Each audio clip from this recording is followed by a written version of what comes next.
Hi, welcome to GPT Genie, a new way of using your Google Sheets, harnessing the power of AI.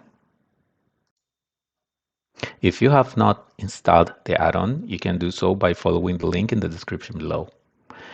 Once installed, you can go to Extensions and you will find it here. It will open a sidebar that you can use to interact with the add-on. So first of all, you can see your plans detail here. You can start using it by free with no credit card needed. And you will see your plan here and the usage for every month. There's a quota for every month that is counted in words. So GPT Genie has three main features. Let's see the first one. GPT is our first feature that allows you to work with text. There's a wide range of um, tasks that you can accomplish using this feature. So I have three examples here. You can do classification, like sentiment analysis, extraction, and summarize text, and also generate. So let's see a few examples.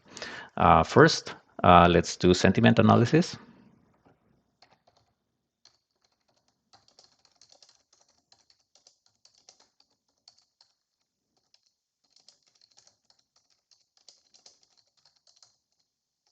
So the way this works is the model will take the cell or cells that are selected, and once you click generate, it will generate the answer right at the right of the selected cell. So if you want to do this for a broader range, you just select it and click generate.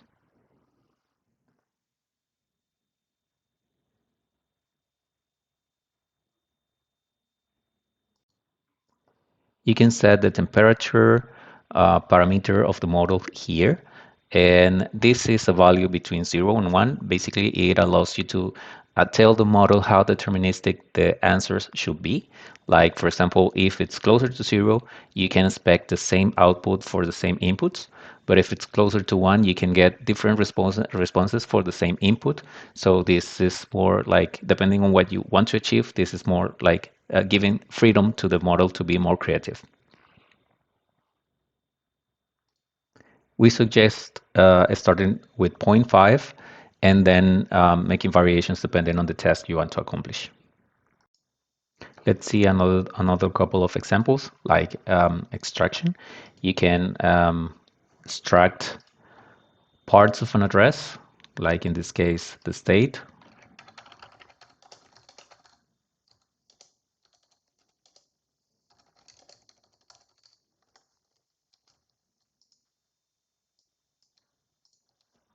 or the city as well.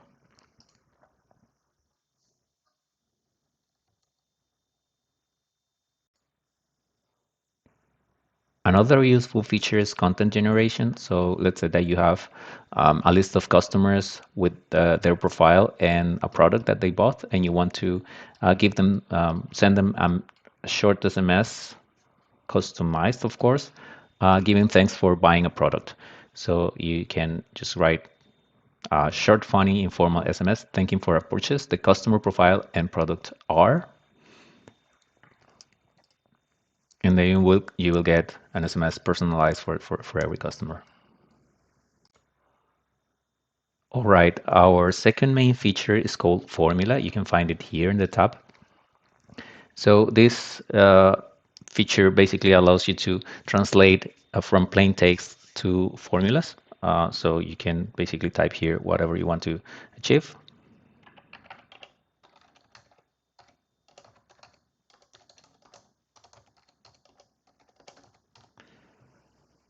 So the way this works is it will always paste the formula wherever you are, like in the selected range or selected cell, but you need to be specific and tell it where to get the information from. So in this case, get it from A2. Now let's try conditional, like if.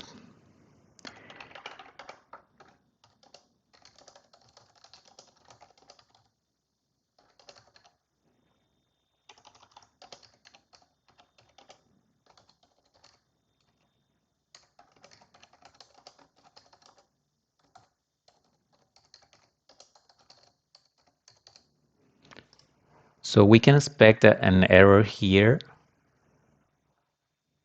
This is a normal in my case. I have tested it before, and the error basically is because the formula I'm getting is using commas as parameter separators in the formulas, but my system is set to use semicolon.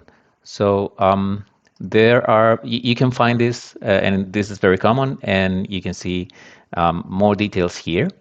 And the way to this happens because it depends on your prompt and also the data that the system was trained on. But basically, there are two ways to fix this. One is to do it manually, and the second is simply making explicit the separator that you want to use.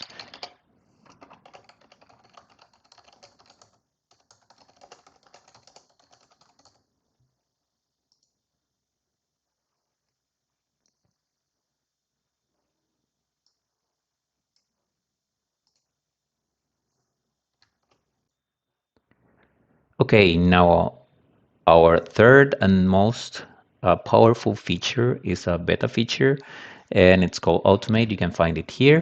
And this goes a little bit beyond of working in a single sheet. This is meant to understand the task you want to accomplish, write code, and run it in the back end. So if you are aware of app scripts or you know how macros work, so this is basically doing that. So you can think of this like developer assistant working for you and writing the code for you. So in this case, this works a little bit different. So the system doesn't know that you selected a range or you are on a specific cell. So you need to make sure that you make explicit the inputs and the outputs of what you want to achieve and exactly where you want to get the information from and what you want to output and where. So in this case, we can just do something like make.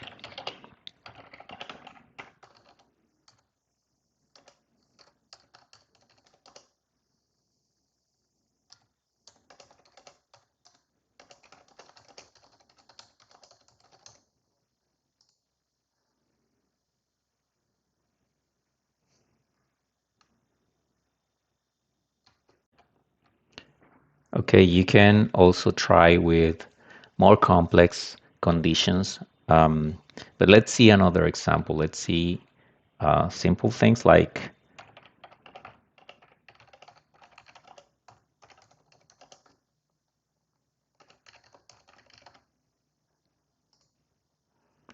so you can see how it starts to manipulate your sheet.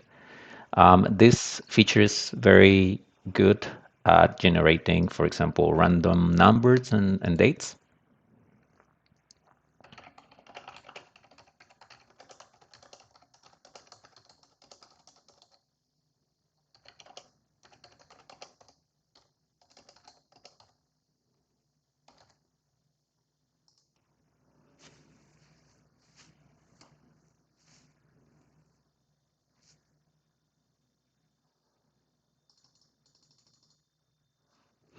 And the same goes for dates.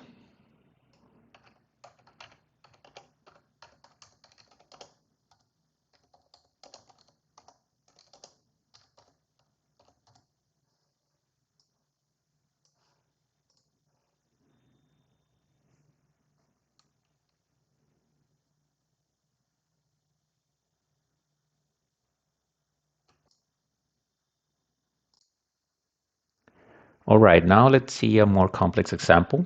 So let's say that you have a list of names or a list of payments with, in this case, more than 270 names, and you want to split this information into different cells according to the letter of the name. So let's say you want to group customers from A to C or A to D or any letter. So I have already a prompt here that says create a new sheet named AC, and this sheet must be filled with all rows of the current sheet that match the following condition. The cell in column A, so the name, must start with A, B, or C.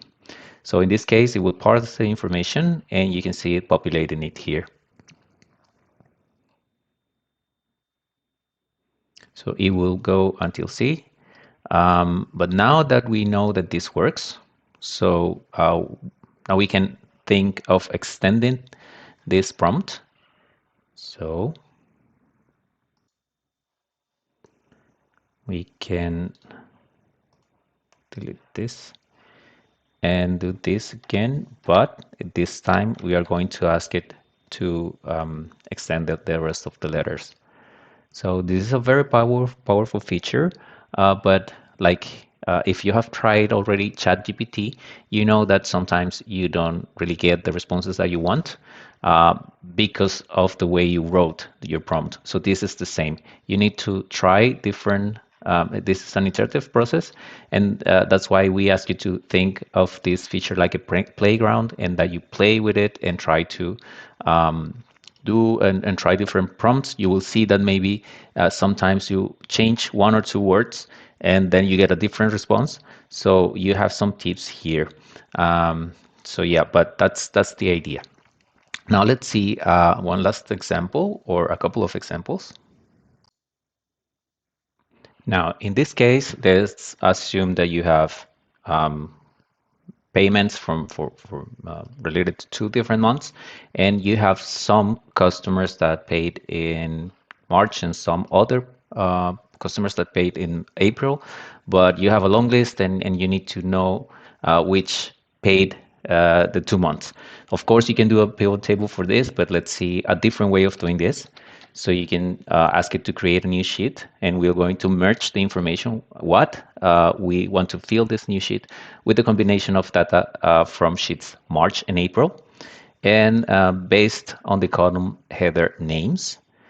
So what the system is going to search is the names that are here and also in March, and it would create a new sheet merging this information.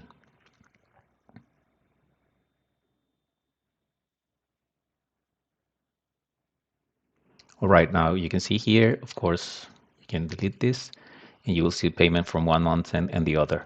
Um, okay, and one last example.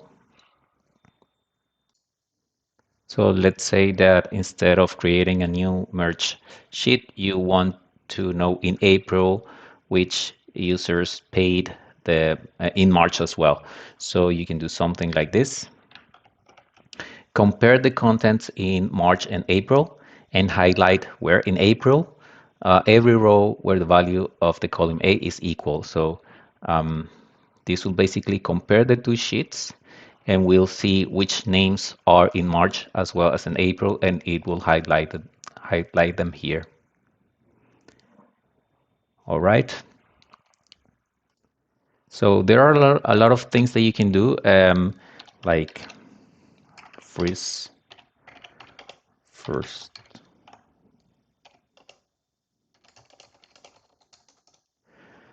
And these are just simple examples because it depends on what you want to achieve. So there are many things that you can do. So that's why we have a prompt collection where you can see some prompts that we have tried and they work. So the idea is that you can share with us your own prompts, those that you find useful, so we can also share them with other people and get even more value out of this tool.